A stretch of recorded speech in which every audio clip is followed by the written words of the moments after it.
যেহেতু দিদিভাইয়ের আর 2-3 দিন পরেই বিয়ের ডেট ছিল, তাই আমি কিন্তু খুব ভালোভাবে স্পাটা করিয়ে দিয়েছিলাম যাতে চুলটা খুবই সফট অ্যান্ড সিল্কি শাইনি থাকে। তো স্পাটা করার পরে কিন্তু আমি দিদিভাইকে মাসাজ দিয়ে দিয়েছিলাম। আর দিদিভাইকে দেখেই হয়তো বুঝতে পারছো তোমরা যে দিদিভাইয়ের কিন্তু খুব রিল্যাক্স ফিল হচ্ছিল, কারণ এই কয়দিনের ধকল আরও বিয়ের একটা টেনশন, যার জন্য কিন্তু খুবই রিল্যাক্স ফিল করছিল দিদিভাই। তো আমাকে সেটা বলছিল। আর স্পায়ের মাসাজটা কিন্তু আমি খুব সুন্দরভাবে দিয়ে থাকি। তোমরা যারা আমার কাছ থেকে নিয়েছো তারা সবাই জানো, আর যারা নেওনি তারা ঝটপট আমাকে বুকিং করতে পারো।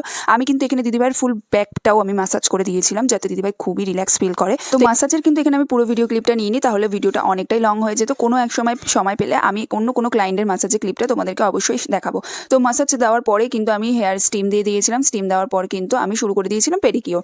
দেখো পেডিকিওরটা না আমি খুব একটা করি না, রিসেন্টলি আমি পেডিকিওরটা স্টার্টিং করেছি। আমি কোনোদিনও পেডিকিওরটা করিনি। পেডিকিওরটা আমি আমার লোক দিয়েই করাই। তো ম্যানিকিওরটা আমি করে থাকি। তো এখানে আমি দিদিভাইয়ের পেডিকিওরটা করে দিচ্ছিলাম, যেহেতু দিদিভাই আমার কাছ থেকে এর আগে অনেক রকম সার্ভিস নিয়েছিল। তো আমি দিদিভাইকে পেডিকিওরটা করে দিয়েছিলাম।